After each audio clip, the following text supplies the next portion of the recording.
សួស្តីប្រិយមិត្តអ្នកមើលទាំងអស់គ្នាថ្ងៃនេះវិលត្រឡប់មកជួបខ្ញុំសាជាថ្មីនៅក្នុង Channel ខ្ញុំបាទបងប្អូនហើយថ្ងៃនេះហ្នឹងក៏ខ្ញុំមានរឿងថ្មីមួយដែលបានមកពីបងស្រីម្នាក់ដែលគាត់មានឈ្មោះស៊ីណាបងប្អូនគាត់រស់នៅខាងខេត្តតាកែវបងប្អូនគាត់ថាពេលដែលគាត់មកធ្វើការរោងចក្រនៅខាងរាជធានីភ្នំពេញបងប្អូនគឺគាត់បានស្គាល់បរិសម្នាក់ដែលមានឈ្មោះស៊ីណារីឯបងស៊ីណាហ្នឹងគឺនៅខេត្តពោធិ៍សាត់បងប្អូនគឺគាត់អ្នកធ្វើការនៅភ្នំពេញជាមួយគ្នាទេបងប្អូនគ្រាន់តែថាយើងអ្នកធ្វើការខុសកន្លែងគ្នាបងប្អូនគឺខុសរោងចក្រគ្នាប៉ុន្តែគឺគាត់នៅបន្ទប់ចិត្តគ្នាអញ្ចឹងគឺដបងគឺគាត់រាប់អានគ្នាជាមិត្តអញ្ចឹងណាបងប្អូនធម្មតាទេបងប្អូនគឺអ្នកដែលគាត់ទៅតាមខេត្តដែលគេហៅថាឡើងពីខេត្តទៅធ្វើការនៅរាជធានីភ្នំពេញហ្នឹងគឺគាត់របៀបថាគាត់ចូលចិត្តរាប់ញាតរាប់អីចឹងណាបងប្អូនអញ្ចឹងក៏គាត់បានស្គាល់គ្នាគាត់និយាយគ្នាណែនាំគ្នាអញ្ចឹងណាពេលគាត់ស្គាល់គ្នាដបងអញ្ចឹងក៏ពួកគាត់បានរាប់អានគ្នាជាមិត្តភ័ក្តិអញ្ចឹងទៅបងប្អូនរីឯបងស៊ីណាហ្នឹងគឺគាត់នៅតែឯងទេបងប្អូនរីឯបងលីណាគឺគាត់នៅមានគ្នាខ្ញុំសូមបញ្ជាក់តិចបងប្អូនបងស៊ីណាហ្នឹងគឺគាត់ប្រុសហើយបងលីណាហ្នឹងគឺស្រីដោយសារឈ្មោះគាត់ស៊ីណាលីណាអញ្ចឹងយើងអាចនិយាយទៅច្រឡំគ្នាបងប្អូនចឹងបងប្អូនតើចាំអាហ្នឹងដែរខ្លាចខ្ញុំនិយាយទៅយើងវល់នឹងឈ្មោះគាត់ហ្នឹងខ្ញុំនេះគឺសូមបញ្ជាក់តិចបងប្អូនគឺឈ្មោះនេះគឺឈ្មោះគាត់ពិតហ្មងបងប្អូនដោយសារគាត់ថាឲ្យខ្ញុំធ្វើជាវីដេអូនេះគឺសូមឲ្យនិយាយឈ្មោះគាត់ពិតមកគាត់ចង់បានឈ្មោះពិតដើម្បីធ្វើឲ្យបងស៊ីណាហ្នឹងគាត់បានឃើញវីដេអូនេះគឺគាត់ដឹងខ្លួនណាបងប្អូនអញ្ចឹងឥឡូវយើងចូលសាច់រឿងពេញដើម្បីដឹងថាម៉េចបានបងលីណាហ្នឹងគាត់និយាយរឿងគាត់ហ្នឹងមកប្រាប់ខ្ញុំហើយឲ្យខ្ញុំធ្វើវីដេអូហ្នឹងដើម្បីឲ្យបងស៊ីណាហ្នឹងគាត់ឃើញទៅឲ្យបងស៊ីណាហ្នឹងគឺការភ្លឺភ្នែកភ្លឺអញ្ចឹងទៅណាបងប្អូនអញ្ចឹងគឺមានបងស្រីម្នាក់ហ្នឹងគឺគាត់នៅខាងខេត្តតាកែវគឺម្ដាយឪពុកគាត់គឺរៀងក្រដែរអញ្ចឹងណាបងប្អូនបើនិយាយទៅយើងថាជីវភាពរៀងពិបាកដែររីឯនៅខាងគាត់នោះគឺមុនដំបូងគឺគាត់ធ្វើការរោងចក្រដូចតែគ្នាទេបងប្អូនប៉ុន្តែគឺខាងរោងចក្រនៅខេត្តតាកែវនោះគឺគេឲ្យគេថាលុយបោកឬក៏លុយអីហ្នឹងគឺតិចបងប្អូនអញ្ចឹងក៏គាត់បានគេថាមានមិត្តភ័ក្តិបងប្អូនមានមិត្តភ័ក្តិមានអ្នកស្គាល់គ្នានៅក្នុងភូមិអញ្ចឹងទៅក៏គាត់ហ្នឹងបាននិយាយអារឿងប្រាក់ខែរឿងអីជាមួយគេអញ្ចឹងទៅអញ្ចឹងក៏អ្នកខាងភ្នំពេញនេះគេថា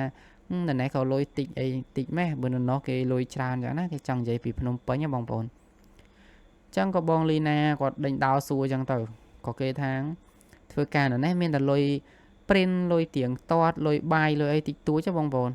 ប៉ុន្តែគឺធ្វើការនៅខាងរាជធានីភ្នំពេញគឺគេមានលុយផ្សេងដូចជាគេលុយស្នាក់នៅស្នាក់អីណាគឺរៀងច្រើនអញ្ចឹងណាបងប្អូនដោយសារខាងនៅភ្នំពេញនេះគឺដឹងស្រាប់ឯបងប្អូនភាគច្រើនអ្នកដែលធ្វើការហ្នឹងគឺអ្នកដែលតាមខេត្តទៅបងប្អូនអញ្ចឹងគឺខាងរោងចក្រហ្នឹងគឺគេឲ្យគេហៅថាឲ្យប្រាក់ដែលស្នាក់នៅហ្នឹងគឺរៀងខ្ពស់បន្តិចគឺអញ្ចឹងជឿទៅធ្វើឲ្យអ្នកដែលទៅតាមបណ្ដាខេត្តហ្នឹងគឺគេចូលចិត្តធ្វើការនៅខាងរាជធានីភ្នំពេញគឺដោយសារហ្នឹងទេបងប្អូនហើយនៅខាងភ្នំពេញហ្នឹងគឺសវោថែមម៉ោងបងប្អូនពេលខ្លះតាមកន្លែងខ្លះគឺមួយអាទិត្យទៅទល់មួយអាទិត្យបងប្អូនគឺគេថែមម៉ោងសឹងថាគ្រប់ថ្ងៃហ្មងបងប្អូនអាចថាដល់ថ្ងៃច័ន្ទដល់សុក្រអញ្ចឹងណាបងប្អូនចង់ក៏បានធ្វើឲ្យបងលីណាហ្នឹងគឺគាត់គិតនៅក្នុងចិត្តគាត់ថាគាត់ចង់ដូររោងចក្រទៅរាជធានីភ្នំពេញអញ្ចឹងណាបងប្អូនអញ្ចឹងក៏គាត់បានទៅនិយាយរឿងហ្នឹងមួយឪពុកម្ដាយគាត់មុនដំបូងហ្នឹងគឺឪពុកម្ដាយគាត់អត់ព្រមទេថាធ្វើការនៅនេះទៅហើយណាមួយក៏មិនយើងទៅពិបាកប្រមាណដែរបើจะធ្វើការដល់នេះដល់ភ្នំពេញអញ្ចឹងណាបងប្អូនអញ្ចឹងក៏បងលីណាហ្នឹងគាត់និយាយថានៅភ្នំពេញហើយនៅតាកែវហ្នឹងគឺចិត្តគ្នាទេយើងជិះថា1ម៉ោងអីទេហើយណាមួយផ្លូវជាលេខ3ហ្នឹងគឺគេទឹមធ្វើហើយអញ្ចឹងគឺការធ្វើដំណើរដែលចង់មកលេងផ្ទះហ្នឹងគឺអត់មានអីទៅហត់នឿយដែលថាជិះមកឆ្ងាយទៅឆ្ងាយអញ្ចឹងពិបាកតាមផ្លូវទេបងប្អូនដែលគាត់នៅតាកែវហ្នឹងគឺគាត់ដឹងស្រាប់ហើយអ្នកដែលជិះតាមផ្លូវជាលេខ3ហ្នឹងគឺចិត្តទេហើយសូមបញ្ជាក់តិចបងប្អូនទៅតាមដូចជាខេត្តតាកែវដូចជាគេជិះតាមផ្លូវជាលេខ2ឯប៉ុន្តែគាត់ណាផ្ទះគាត់ហ្នឹងគឺនៅចិត្តគេហៅថានៅព្រំប្រទល់ជាមួយនេះចឹងណាបងប្អូនគឺនៅព្រំប្រទល់ចិត្តខេត្តកំពង់ស្ពឺអញ្ចឹងយើងជិះតាមផ្លូវជាលេខ3ទៅគឺច ចិត្តទេមិនថាខ្ញុំនិយាយតាមដូចជាលេខ3នេះមិនថាអ្នកនៅនេះទេគឺមិនថាអ្នកនៅតកែវប៉ែកម្ដងខាងកើតទេបងប្អូនគឺគាត់អ្នកនៅតកែវប៉ែកខាងលិចបងប្អូនចឹងក៏គាត់បានបញ្ចុះបញ្ចូលនៅផ្ទះគាត់ឪពុកម្ដាយគាត់ហ្នឹងគឺបញ្ចុះបញ្ចូលច្រើនថ្ងៃបានឪពុកម្ដាយគាត់ហ្នឹងក៏សម្រេចចិត្តមកគឺសម្រេចចិត្តថាឲ្យបងលីណាហ្នឹងមកធ្វើការនៅភ្នំពេញរីឯបងលីណាហ្នឹងគាត់ថាដឹងភ្លាមក៏បានឲ្យមិត្តភ័ក្តិដែលគាត់ស្គាល់ហ្នឹងដែលនៅភូមិជាមួយគ្នាហ្នឹងគឺឲ្យគាត់ហ្នឹងគឺរកការងារឲ្យគាត់ឲ្យហើយហ្មងទៅស្រួលពេលដែលគាត់ទៅហ្នឹងគឺទៅធ្វើការតែម្ដងហើយណាមួយគឺនៅភ្នំពេញហ្នឹងបើយើងចេះតិចតួចផងគឺអាចថាវាប្រាក់ខែរៀងច្រើនចឹងតាមហ្នឹងណាបងប្អូនវាថាដូចកន្លែងណាឬក៏កន្លែងណាទេបងប្អូនហើយថាយើងមានចំណេះអាចថាយើងប្រើការកើតបងប្អូនដូចជាភាសាដូចជាអីហ្នឹងគឺយើងចូលទៅគឺប្រាក់ខែអាចតែខ្ពស់ជាងអ្នកដែលគេមិនសូវចេះចឹងណាបងប្អូនអាហ្នឹងវាជាទូទៅទេតាមកន្លែងណាក៏ដូចកន្លែងណាដែរបងប្អូនចឹងក៏បងលីណានឹងមុនដែលទៅហ្នឹងគឺមាននិយាយទៅធម្មតាយើងអ្នកពីខេត្តទៅបងប្អូនគឺយើងទៅរាជធានីភ្នំពេញគេឬក៏គេហៅថាទៅក្រុងបងប្អូនគឺយើងបុចមានកង្ហារមានខ្នើយមានពូកមានអីចឹងណាបងប្អូនគឺស្ពីងសពងតែម្ដងហើយគឺគាត់ទៅនេះក៏មិនជួលផាសាបឬក៏ជួលកង់3ឡានអីទេគឺគាត់ជិះម៉ូតូគឺគាត់ជិះម៉ូតូខ្លួនឯងទៅចឹងណាបងប្អូនចឹងមានកង្ហាលផងមានកតេដាក់ភួយដាក់អីចឹងណាគឺអាយយោងដែរចឹងពេលដែលជិះហ្នឹងគឺតាមផ្លូវគឺតែងតែមានគេមើលហើយអ្នកភូមិវត្តពេលដែលឃើញចឹងគឺប្រអាប់ថានេះអ្នកស្រាយចូលក្រុងមែនណានិយាយប្រអាប់ធម្មតាទេរឿងហ្នឹងចឹងក៏គាត់ថាអត់ខ្វល់ទេគាត់ជិះមកភ្នំពេញតែឯងហ្នឹងគឺមកដល់ភ្នំពេញហ្នឹងគឺគាត់វិញបងប្អូនហើយសូមបញ្ជាក់តិចបងប្អូនគឺគាត់ធ្វើនៅខាងកាណានីយ៉ាយើងអាចថានិយាយផ្លូវវែងស្រេងឬក៏ផ្លូវអីហ្នឹងបងប្អូនអាផ្លូវយើងជិះពីចោមចៅជិះទៅតាមវែងស្រេងហ្នឹងគឺសបោរោងចក្រម្ដុំហ្នឹងតែគាត់បានបញ្ជាក់ថាគាត់ធ្វើរោងចក្រណាអីរោងចក្រណាទេដោយសារគាត់ខ្លាចពេលគាត់បញ្ជាក់ច្បាស់ពេកទៅពេលយើងនិយាយទៅគឺប៉ះពាល់ដល់គាត់ដែរដោយសារយើងដឹងស្រាប់ហើយនិយាយបញ្ជាក់កន្លែងនេះកន្លែងនោះអីចឹងយើងច្បាស់ទៅគឺគេដឹងថាម្នាក់នេះចឹងគឺអាចយករឿងហ្នឹងទៅនិយាយដើមទៅអីចឹងបងប្អូនគឺវាធម្មតាអាហ្នឹងយើងអ្នកធ្វើការឲ្យមិនថាទេបងប្អូនបើខ្ញុំអ្នកធ្វើការរោងចក្រដែរទេចឹងអ្នកដែលគាត់ធ្វើការរោងចក្រហ្នឹងគឺខ្ញុំមិនដឹងថាគាត់អ្នកផ្សេងឬក៏អីតែបើតាមខ្ញុំមើលណាបងប្អូនគឺកន្លែងខ្ញុំទេគឺបងប្អូនថាស្អីមិនថាប្រុសទេគឺគាត់ចូលចិត្តនិយាយដើមគ្នាពេលដែលតនេឬក៏ពេលគាត់ធ្វើការអញ្ចឹងគឺគាត់ចូលចិត្តនិយាយដើមគ្នាអីចឹងទៅគេហៅថាការកំសាន្តឬក៏កុំឲ្យអត់សុខអញ្ចឹងណាបងប្អូនតែហ្នឹងគាត់ពេលខ្លះគឺនិយាយអាក្រក់ពេលខ្លះគឺនិយាយមិនអាក្រក់ទេអាហ្នឹងអ្នកខ្លះក៏និយាយអាក្រក់ពីគេទៅអ្នកខ្លះក៏និយាយគេហៅថាខ្លាចគេដឹងខ្លាចគេលឺអញ្ចឹងនិយាយបែបស្ងាត់គ្នាឯងអញ្ចឹងណាតែពេលខ្លះក៏មានគេអ្នកទៅប្រាប់អញ្ចឹងណាបងប្អូនគឺមានច្រើនណាហើយពេលខ្លះទៀតហ្នឹងក៏មានរឿងរ៉ាវប្តឹងផ្ដោគ្នាក៏ពាក់ព័ន្ធនឹងការនិយាយស្ដីឬក៏និយាយដើមដែលអត់ជាការពិតអញ្ចឹងណាបងប្អូនចាឥឡូវចូលសាច់រឿងយើងវិញបងប្អូនពេលដែលបងលីណាគាត់មកភ្នំពេញហ្នឹងគឺគាត់វែងផ្លូវគាត់វែងយ៉ាងគេគឺគាត់ប្រាប់ខ្ញុំថាវែងកន្លែងនេះតែម្ដងបងប្អូនគឺកន្លែងចោមចៅគេថាស្ពានចោមចៅហ្នឹងគឺគាត់វែងគាត់ថាគាត់ជិះហួសបងប្អូនគឺគាត់ជិះហួសមកដល់នេះមកដល់ពុទ្ធតុងមកដល់ពលានណាបងប្អូនអញ្ចឹងក៏គាត់បានតេរមិត្តភ័ក្តិគាត់ឲ្យមកយកនៅពលានហ្នឹងព្រោះមិត្តភ័ក្តិគាត់បានប្រាប់ដែរថានៅនេះនៅនោះអញ្ចឹងណាបងប្អូនឲ្យតម្លាក់ location ទៀតតែតាមឆាតបងប្អូនតាមឆាតយើងតម្លាក់ពេលខ្លះយើងតម្លាក់នៅទីតាំងនេះទេតែអ្នកមើលមួយទៀតហ្នឹងគឺទៅទីតាំងផ្សេងអញ្ចឹងទៅគឺដោយសារវាពាក់ព័ន្ធនឹងនេះគេហៅបញ្ហាឆាតគេទេវាមិនមែនបញ្ហាមកពីទូរស័ព្ទយើងឬក៏យើងតម្លាក់ទីតាំងខុសទេខ្ញុំក៏ធ្លាប់ដែរបងប្អូនគេតម្លាក់នៅទីតាំងដូចជាសាឡាវ៉ាន់ដាបងប្អូនហ្នឹងហើយសាឡាវ៉ាន់ដាគេតម្លាក់នៅសាឡាវ៉ាន់ដាខ្ញុំនេះជីនេះបដល់គេហៅ stop គេ stop កាប់គោហើយអត់ទាន់ដល់ទៀតដល់ពេលខ្ញុំជិះមកដល់ stop កាប់គោហ្នឹងខ្ញុំតេសួរគេទៅថាណែគេថានៅសាឡាវ៉ាន់ដាដល់ពេលខ្ញុំនិយាយថាយើងចេញពីឆាតហ្នឹងហើយយើងអូកម្មវិធីឆាតហ្នឹងចោះហើយយើងចូលសារថ្មីទៅឃើញលោតកន្លែងផ្សេងអញ្ចឹងទៅប៉ុន្តែសាឡាវ៉ាន់ដាហ្នឹងគឺខ្ញុំស្គាល់អញ្ចឹងខ្ញុំជិះមកសាឡាវ៉ាន់ដាស្រាប់តែឃើញគេដល់ពេលនិយាយគ្នាចុះនិយាយគ្នាឡើងតាមដឹងគឺមកពីឆាតអញ្ចឹងណាបងប្អូនអញ្ចឹងគឺបើយើងមាន ដែលហើយយើងផ្ញើទីតាំងឬក៏អីបើខ្ញុំតាមខ្ញុំឃើញជាក់ស្ដែងណាបងប្អូនគឺយើងគួរផ្ញើតាម Telegram ទៅ Telegram វាច្បាស់ការជាងអញ្ចឹងណាបងប្អូនគឺវាផ្ញើនរណាគឺវានៅហ្នឹងហើយអញ្ចឹងគឺបងលីណានេះគឺគាត់បាននៅមុខពលានហ្នឹងគឺគាត់បានមិត្តភក្តិគាត់មកយកអញ្ចឹងទៅក៏បានណែនាំថានេះកន្លែងបន្ទប់យើងនៅឲ្យអីអញ្ចឹងណាបងប្អូនដោយសារបងលីណាហ្នឹងគឺគាត់មានមិត្តភក្តិគាត់ហ្នឹងគឺគាត់គឺគាត់ទៅនៅស្រាប់ហ្មងហើយគាត់ហ្នឹងគឺនៅបន្ទប់ក្រោមទេបងប្អូនគេហៅថានៅជាន់ក្រោមគឺនៅជាន់ក្រោមយើងចំណេញកន្លែងទុកម៉ូតូឬក៏ចង់អូម៉ូតូចូលក្នុងបន្ទប់អីចឹងណាបងប្អូនរីឯបើអ្នកនៅបន្ទប់លើអាចនឹងខាងផ្ទះជួលឬក៏ខាងអីហ្នឹងគឺគេយកថ្លៃទុកម៉ូតូមួយខែ$5ឬក៏10000អាហ្នឹងតាមកន្លែងគេអញ្ចឹងទៅឬក៏កន្លែងខ្លះទៀតហ្នឹងគឺគេអត់យកលុយទេប៉ុន្តែបើនៅក្នុងបន្ទប់គេឲ្យកំណត់ទុកម៉ូតូមួយទេតែបើយើងទុកម៉ូតូលើគឺគេអាចនឹងយកលុយតាមកន្លែងហ្នឹងទៅ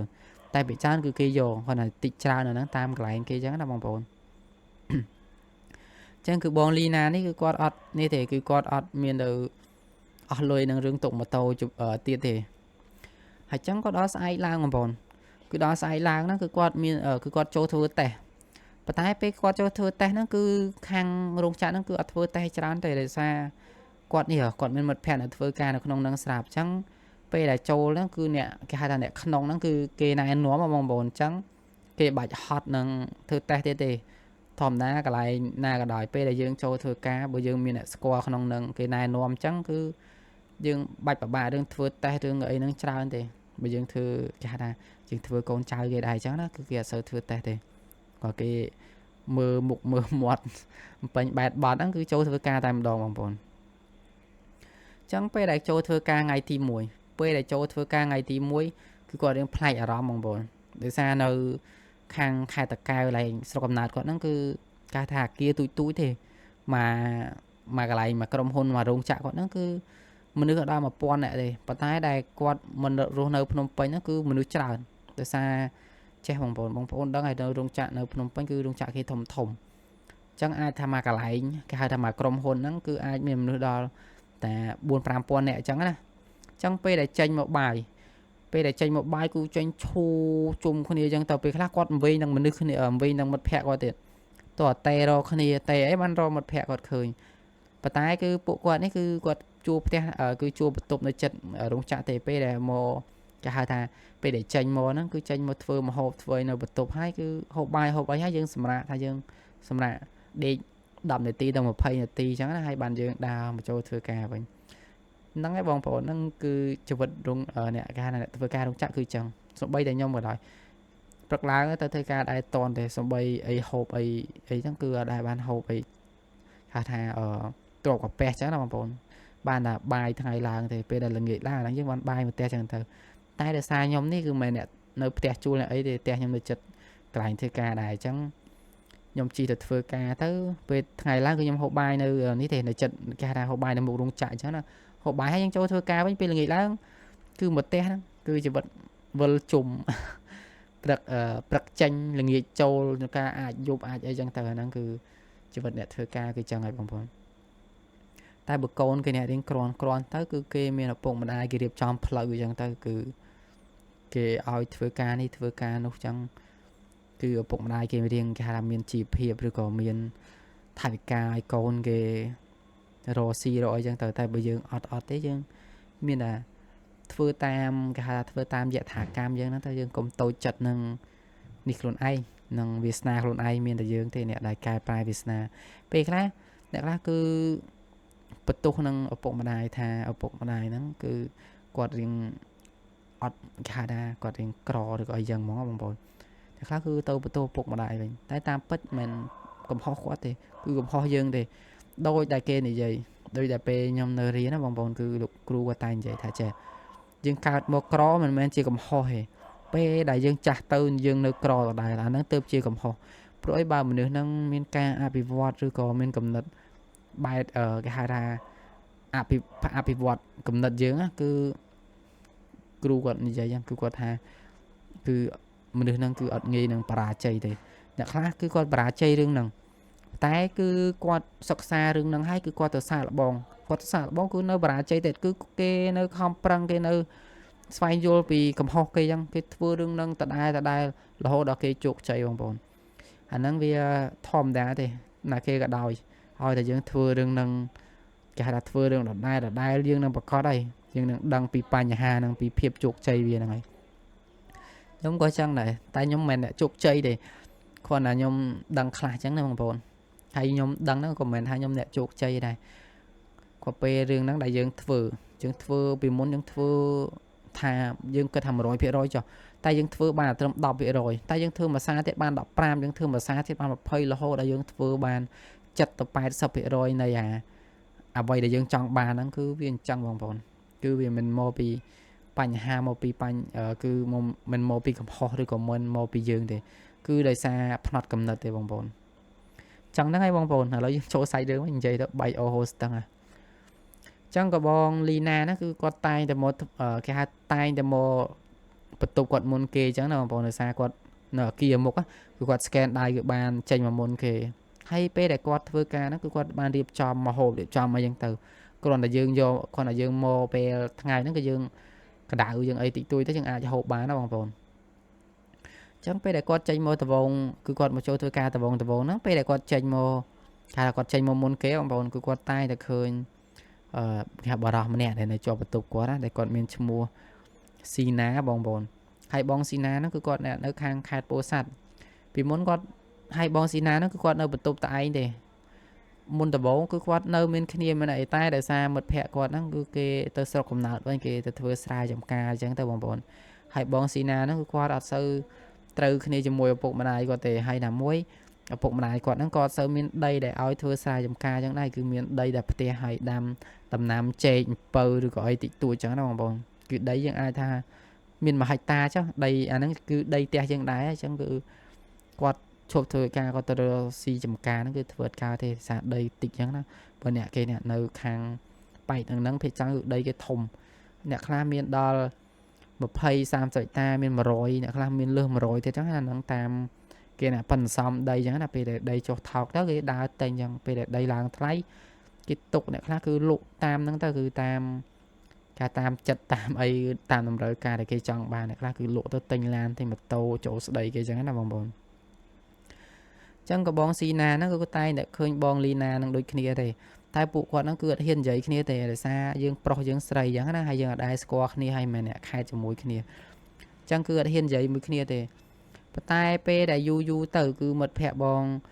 លីណាហ្នឹងគឺតែងតែប្រាប់ថានៅជាប់បន្ទប់ហ្នឹងគឺមានបងស៊ីណាហ្នឹងអីចឹងទៅហើយបងលីណាហ្នឹងក៏និយាយដែរថាស៊ីណាហ្នឹងគឺគាត់ឃើញរាល់ថ្ងៃហ្នឹងពេលដែលចេញ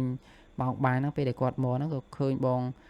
ស៊ីណាហ្នឹងដែរតែដឹងថាបងស៊ីណាហ្នឹងធ្វើការនៅណាអញ្ចឹងក៏មិត្តភ័ក្ដិគាត់ថាគេធ្វើនៅរោងចក្រជាប់យើងហ្នឹងទេតែដឹងថាធ្វើផ្នែកអីទេគាត់អត់ដឹងថាធ្វើនៅជាប់ហ្នឹងដោយសារឃើញអញ្ចឹងណាឃើញចេញចូលខ្លោងទ្វារតាមចិត្តហ្នឹងព្រោះយើងធ្វើការចិត្តគ្នាគឺគេខ្លោងទ្វារហ្នឹងគឺចិត្តគ្នាដែរទេអញ្ចឹងពេលចេញទៅធម្មតាគឺធ្វើរាប់ឆ្នាំអញ្ចឹងដល់ពេលយើងចាយដល់យើងកលេចភ្នែកទៅគឺយើងឃើញយ៉ាងអីហើយណាមួយគឺអ្នកនៅជាប់បន្ទប់អញ្ចឹងគឺគេចាប់អារម្មណ៍ថាអូប៉ែកនេះធ្វើការនៅក្រុមហ៊ុននេះគឺអីចឹងណាបងប្អូនអញ្ចឹងក៏គាត់បានស្គាល់គ្នាពេលដែលស្គាល់គ្នាដំបូងហ្នឹងបងប្អូនគឺបងលីណាហ្នឹងគឺអត់ហ៊ាននិយាយបងជាមួយបងស៊ីណាហ្នឹងទេពេលដែលគាត់មុនមកភ្នំពេញហ្នឹងគឺឪពុកម្ដាយគាត់គឺបានបញ្ជាក់ដែរថាកុំប៉ិនរាប់អានមនុស្សប្រុសឬក៏មនុស្សស្រីក៏ដោយអ្នកយើងមិនស្គាល់កុំនិយាយរកអីខ្លាចគេនាំយើងទៅខូចនាំទៅអីចឹងណាបងប្អូនគឺជារឿងធម្មតាទេគឺឪពុកម្ដាយគឺគាត់តែងតែខ្វល់ហើយបងប្អូនហើយរីឯបងស៊ីណានេះគឺគាត់និយាយមួយបងលីណាគឺគាត់និយាយតែឯងទេគាត់និយាយចឹងណាហើយបងលីណានោះចាអើតាមគេចឹងទៅគាត់អត់មានសួរនាំគេអីវិញទេបងស៊ីណាហ្នឹងគឺតែងតែសួរថាថ្ងៃហ្នឹងមិនអត់ចេញលឿនម៉េះអីចឹងណាហើយបងលីណាគាត់ថាគាត់ចេញតែចឹងរាល់ថ្ងៃហើយមកធ្វើសួរណាធ្វើដឹងរឿងលោកគេនិយាយរឿងចង់ញោះគ្នាចឹងណាចឹងក៏បងស៊ីណាថាអត់និយាយច្រើនឥឡូវដល់ម៉ោងបាយម៉ោងអីក៏រៀបបាយរៀបអីនៅហូបតែឯងចឹងទៅហើយបងលីណានេះគាត់ដល់ម៉ោងរៀបមហូបរៀបអីដើម្បីពេលមិត្តភក្តិគាត់មកហ្នឹងគឺហូបលឿននឹងបានសម្រាប់បានអីគឺចូលធ្វើការវិញណាបងប្អូនចឹងក៏មួយថ្ងៃទៅមួយថ្ងៃពួកគាត់ទាំងពីរហ្នឹងតែតែលួចមកនិយាយគ្នាយើងមិនថាលួចទេបងប្អូនដោយសារបន្ទប់គាត់ជាប់គ្នាអញ្ចឹងគឺគាត់ចេញមកគេហៅថាចេញមកស្រូបខ្យល់អាកាសពេលយប់ឡើងអញ្ចឹងទៅគឺពេលដែលចេញហ្នឹងគឺនៅមុខបន្ទប់គាត់ហ្នឹងគឺមានរឹងប៉ុន្តែគឺរឹងហ្នឹងគឺនៅបន្ទប់បងគេ គេហៅនៅទៅមុខបងលីណាអញ្ចឹងណាដោយសារអញ្ចឹងហ្នឹងគឺអញ្ចឹងមិត្តភ័ក្តិបងលីណាហ្នឹងគឺគាត់ចងទុកដេកទុកអីចឹងទៅហើយអញ្ចឹងហ្នឹងពេលដែលយប់រៀងជ្រៅតិចគឺបងលីណាហ្នឹងពេលដែលគាត់ដេកលក់ហើយបងសុំទៅបងប្អូនគឺបងស៊ីណាហ្នឹងពេលដែលគាត់ដេកលក់គឺគាត់តែងតែមកដេកនៅអញ្ចឹងហ្នឹងដល់ថ្ងៃមួយហ្នឹងបងលីណាគាត់ដេកលក់ដែរអញ្ចឹងក៏គាត់បានចេញមកក្រៅពេលដែលចេញមកក្រៅហ្នឹងក៏បានជួបបងស៊ីណាក៏គាត់បាននិយាយរឿងក្នុងចិត្តឬក៏រឿងគ្រួសាររឿងអីចឹងណាបងប្អូនសួរសុខទុក្ខគ្នាថានៅអ្នកនៅថាបងលីណាហ្នឹងនៅណាហើយបងលីណាសួរបងស៊ីណាហ្នឹងថានៅណាអីណាយើងរបៀបថាផ្ដោះបដោបបពិសោធន៍គ្នាចឹងណាពេលដែលគាត់និយាយគ្នាហ្នឹងគឺគាត់រៀងគេថានិយាយគ្នាចូលគ្នាបងប្អូនដល់ពេលនិយាយសួរនិយាយចុះនិយាយឡើងក៏បានបងស៊ីណាហ្នឹងក៏បានសួរថាបងលីណាហ្នឹងមានសង្សារឬក៏មានប្តីឯនៅចឹងក៏បងលីណាថាឥឡូវស៊ីណាអីមើលមុខមើលខ្ញុំហ្នឹងតែខ្ញុំហ្នឹងគឺសមនឹងមនុស្សមានប្តីអីហ្នឹងអត់បានមកសួរខ្ញុំហ្នឹងថាមានប្តីអត់ហ្នឹងបើសួរខ្ញុំត្រឹមមានសង្សារអត់ហ្នឹងខ្ញុំអត់ខឹងទេតែមកសួរខ្ញុំមានប្តីអត់ខ្ញុំខឹងឯណាបងចឹងក៏បងស៊ីណាហ្នឹងថាខ្ញុំឃើញស្ងាត់ខ្ញុំស្មានមានប្តីមានអីខ្ញុំសួរទុកខ្ញុំសួរឲ្យខ្លាចពេលខ្ញុំនិយាយទៅប៉ះពាល់អីចឹងណាចឹងក៏បងលីណាថាប្តីខ្ញុំអត់មានទេហើយសង្សារខ្ញុំក៏អត់មានដែរប៉ុន្តែគាត់ខ្ញុំត្រូវការស្នេហាដែរចឹងណាគេនិយាយលេងមួយគ្នាចឹងទៅចឹងក៏បងស៊ីណាថាឥឡូវបើបងលីណាមើលមកខ្ញុំមិនដែរចឹងក៏បងលីណានៅគាត់សើចគាត់ថាប៉ាន់ស៊ីណាហ្នឹងក៏បានដែរគាត់ថាលីណាក៏គ្រាន់តែបងស៊ីណាហ្នឹងគាត់រៀងខ្មៅចឹងណាបងប្អូនគាត់ចង់បានសចឹងហ្នឹងអញ្ចឹងណាបងប្អូនអាហ្នឹងខ្ញុំមិនដឹងទេអ្នកខ្លះគាត់ចូលចិត្តខ្មៅអ្នកខ្លះចូលចិត្តសហ្នឹងតាមតែគេចូលចិត្តចឹងទៅចឹងក៏បងស៊ីណាគាត់លឺចឹងក៏គាត់បានចាប់អារម្មណ៍គាត់ចាប់អារម្មណ៍បងលីណាពេលដែលដបងហ្នឹងគាត់មិនទៅចាប់អារម្មណ៍អីពេកទេគាត់ឃើញគាត់ធម្មតាចូលចិត្តគ្នាអញ្ចឹងទៅវិញទៅមកអញ្ចឹងទៅពេលដែលមិត្តភក្តិគាត់ដឹងថាបងលីណាហ្នឹងគឺគាត់ទៅនិយាយមួយបងស៊ីណាហ្នឹងរាល់ថ្ងៃបងប្អូនគឺឲ្យតែរៀងយប់តិចគឺម៉ោង9ម៉ោង10ហ្នឹងគឺបងលីណាហ្នឹងគឺគាត់ដេតលុកហើយបងស៊ីណាហ្នឹងគឺដេតលុកគេហៅថាត្រឡប់ទៅបាននិយាយគ្នាដេកលុកបងប្អូនអាហ្នឹងអ្នកមានស្នេហាដបងគឺអញ្ចឹងតែខ្ញុំអត់ទេខ្ញុំអ្នកចូលចិត្តដេកយប់ឡើងខ្ញុំដេកតែមួយរយៈនេះខ្ញុំអត់សូវបានដេកដោយសារយើងរវល់អញ្ចឹងណាបងប្អូនខំរលុយតិចរឆ្នាំក្រោយនោះរទៅបណ្ដឹងកូនគេពេលដែលយើងខំប្រឹងបងប្អូនទោះយើងមិនថាបានជោគជ័យឬក៏មិនក៏ដោយបងប្អូនក៏យើងបានទទួលបទពិសោធន៍ដែរទទួលបទពិសោធន៍លើវាអញ្ចឹងណាបងប្អូនអាហ្នឹងធម្មតាទេយើងជីវិតវាបង្រៀនឲ្យយើងស្គាល់បទពិសោធន៍អ្នកពេលខ្លះគឺបង្រៀនឲ្យយើងស្គាល់បទពិសោធន៍ល្អអ្នកខ្លះគឺដើរផ្លូវអាក្រក់បង្រៀនឲ្យស្គាល់បទពិសោធន៍អាក្រក់អាហ្នឹងវាជាទូទៅហើយរឿងហ្នឹងឋានៈគេក៏ដូចណាគេដែរសំខាន់លើយើងរើសផ្លូវខ្លួនឯងទេមិនមែនយើងមានមិត្តភ័ក្តិអាក្រក់យើងធ្វើអាក្រក់តែយើងបន្ទោសមកពីមិត្តភ័ក្តិនាំទេអាហ្នឹងគឺមិនមែនចឹងទាំងអស់ទេបងប្អូនគឺមកពីចិត្តយើងខ្លួនឯងទេយើងកុំបន្ទោសមិត្តភ័ក្តិឬក៏កុំបន្ទោសអ្នកនាំយើងបើយើងមិនទៅមិនដែរគេនាំខ្ញុំហ៊ាននិយាយចឹងបងប្អូនព្រោះខ្ញុំជួបច្រើនណាស់អ្នកដែលនាំយើងទៅផ្លូវអាក្រក់អញ្ចឹងណាតែយើងដឹងថាហ្នឹងអាក្រក់យើងអត់ទៅអញ្ចឹងគឺជាគំនិតយើងទេបើយើងទៅមួយគេអាហ្នឹងបានន័យថាមកពីយើងទេបងប្អូនកុំមកបន្ទោសគេឥឡូវចូលសាច់យើងខ្ញុំវិញបងប្អូនអញ្ចឹងក៏បងស៊ីណាហ្នឹងក៏បាននិយាយមួយបងលីណាហ្នឹងរាល់យប់ពេលដែលយប់មួយក៏បងលីណាហ្នឹងបងសុំទោសបងគឺបងស៊ីណាហ្នឹងថាឥឡូវខ្ញុំសុំនិយាយរឿងក្នុងចិត្តមួយបានអត់ខ្ញុំចង់និយាយរឿងហ្នឹងយូរហើយទៅលីណាឯងអញ្ចឹងក៏បងលីណាថាអត់អីទេលោកនិយាយមកណាបងប្អូនឲ្យបងស៊ីណាហ្នឹងគឺតែនិយាយមកចុះបងស៊ីណាថាបើលីណាមានសង្សារទេលីណាអាចមើលខ្ញុំបានអត់ព្រោះអីដោយសារខ្ញុំអត់ដែរមានស្នេហាទេហើយណាមួយខ្ញុំក៏អត់ដែរនិយាយមួយមនុស្សស្រីណាដែរសំបីតែមិត្តភក្តិលីណាឯងខ្ញុំស្គាល់រាប់ឆ្នាំហើយបងក៏ខ្ញុំអត់ដែរទៅនិយាយលេងជាមួយអីរាក់ទាក់អីដូចលីណាហ្នឹងដែរហើយខ្ញុំដូចជាមាននិស្ស័យជាមួយលីណាណាអញ្ចឹងក៏លីណាគិតមិនចំពោះខ្ញុំអញ្ចឹងក៏បងលីណាថាខ្ញុំអត់ទាន់គិតអីទេដោយសារយើងអត់ទាន់ស្គាល់គ្នាច្បាស់អញ្ចឹងបើថាស៊ីណាឯងឆ្លាញ់ខ្ញុំសុំពេលគិតខ្ញុំសុំពេលសម្រេចចិត្តអីចឹងទៅគាត់ប្រាប់អញ្ចឹងណាអញ្ចឹងក៏បងស៊ីណាថាអត់អីទេយើងគិតមើលអីសិនទៅចាំច្បាស់ចាំប្រាប់អញ្ចឹងណាបងប្អូនប្រាប់ទៅបងស៊ីណាបងប្អូនអញ្ចឹងក៏បងលីណាហ្នឹងក៏គាត់បានចូលទៅដេកគាត់សុំបងស៊ីណាហ្នឹងក៏គាត់ចូលទៅដេកបន្ទប់គាត់វិញទៅ ចឹងពេលដែលយប់ហ្នឹងគឺគាត់ដេតលក់ឯងបងប្អូនគឺគាត់តែងតែគិតរឿងនឹងរហូតដល់តួភ្លឺរហូតដល់ពេលដែលដាក់ម៉ោងរੂទៅធ្វើការបងប្អូនក៏គាត់ងើបទៅធ្វើការគឺគាត់ថ្ងៃហ្នឹងគឺគាត់ធ្វើការកើតតែគាត់អត់បានដេកអញ្ចឹងគឺគាត់បានច្បាប់គឺគាត់បានច្បាប់ហើយបងស៊ីណាហ្នឹងក៏អញ្ចឹងដែរគាត់ដេកព្រួយឲ្យខ្លាចតែបងលីណាហ្នឹងអត់ចូលចិត្តគាត់អត់ស្រឡាញ់គាត់ហើយទៅឈប់និយាយមួយគាត់អញ្ចឹងណាអញ្ចឹងគឺគាត់ដូចគ្នាគឺអត់បានដេកស្រាប់តែពេលស្អែកឡើង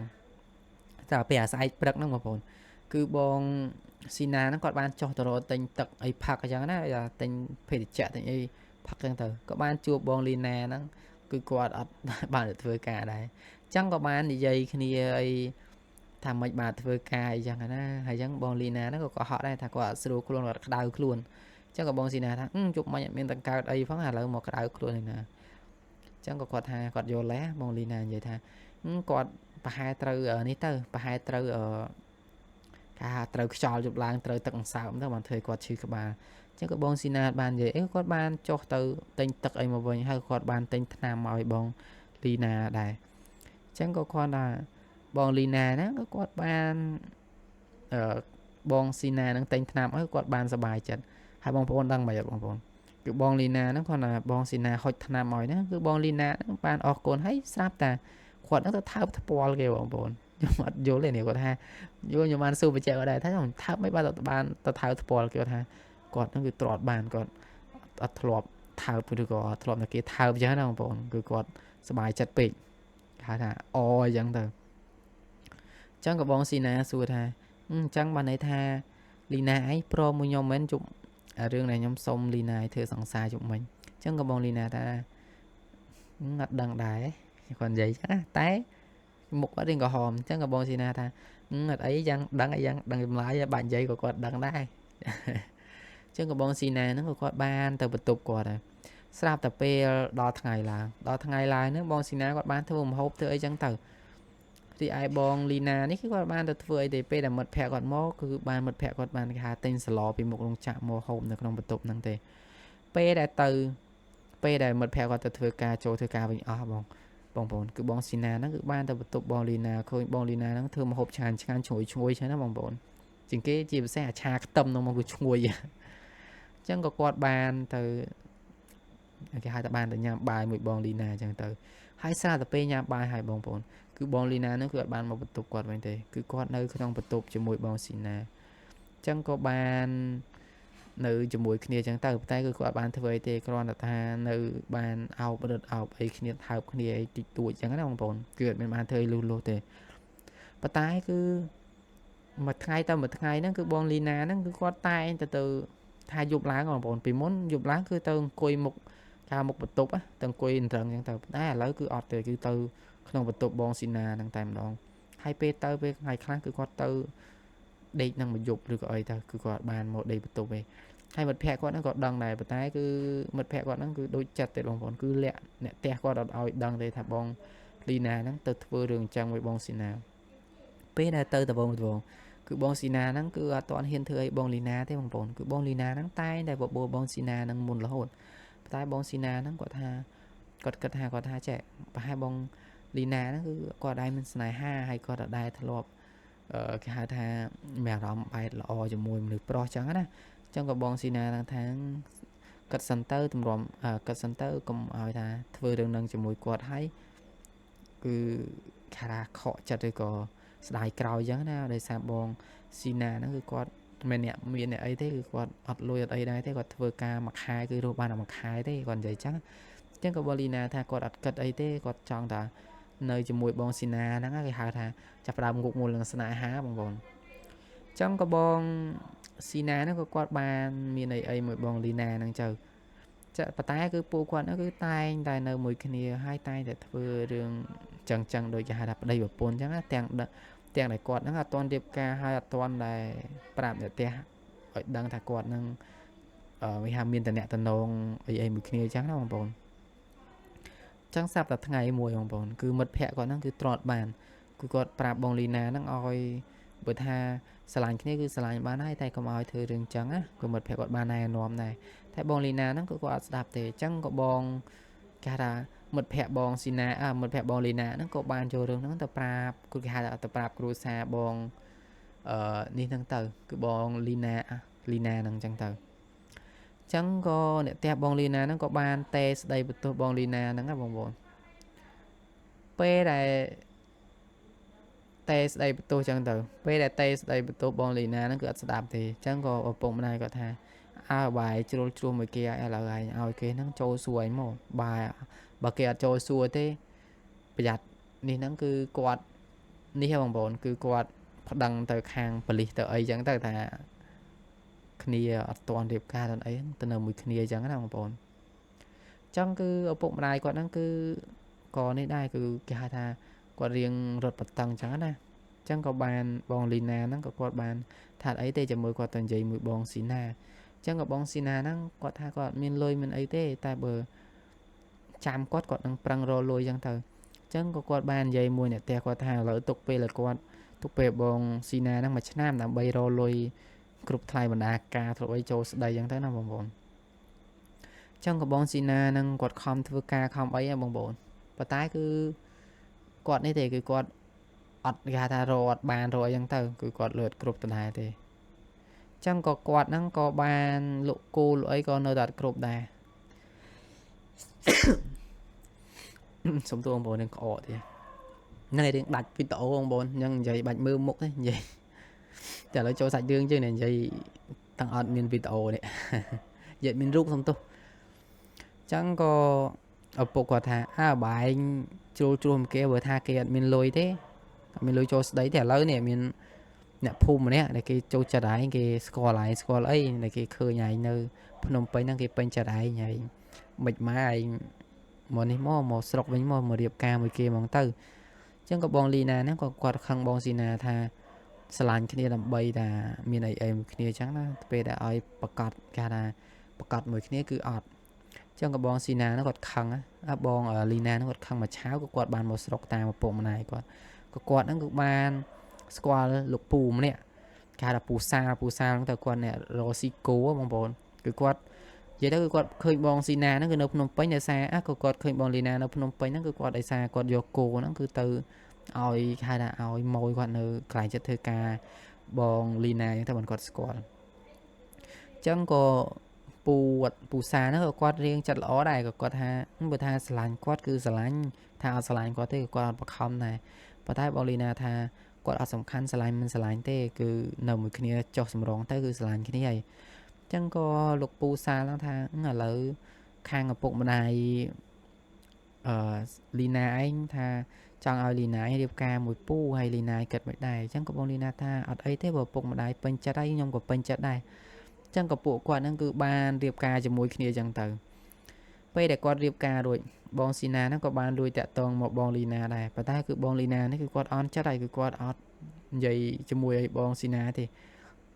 ពេលខ្លះគឺបងស៊ីណាតេមកគាត់ប្លុកលេខហើយចឹងបងស៊ីណាយកលេខអ្នកផ្សេងយកលេខមិត្តភ័ក្តិបងលីណាហ្នឹងគឺមកតេរហូតគឺបង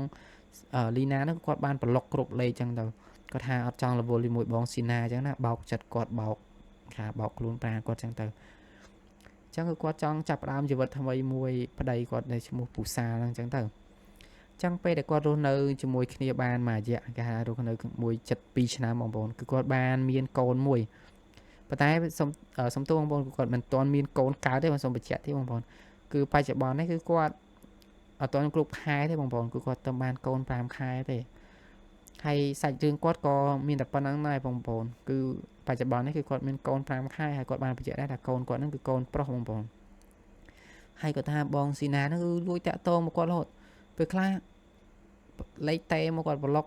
ក៏គាត់បានឆាតពេលខ្លះក៏បានបង្កើត Facebook fake អីចឹងណាបងប្អូនគឺឆាតមកសួរលេងស្គាល់ថាសួរសុខទុក្ខអីចឹងណាហ្នឹងហើយបងប្អូនសាច់រឿងគឺមានតែប៉ុណ្្នឹងទេបើមិនថាស្រីមិនថាប្រុសបងប្អូនមុនដែលយើងធ្វើរឿងដែលពាក់ព័ន្ធដល់គេហៅថារឿងរាងកាយរឿងប៉ះពាល់ដល់ចាស់ទុំអីចឹងណាបងប្អូនយើងគួរណាគិតពីអ្នកចាស់ដែលគាត់នៅផ្ទះផងបងប្អូន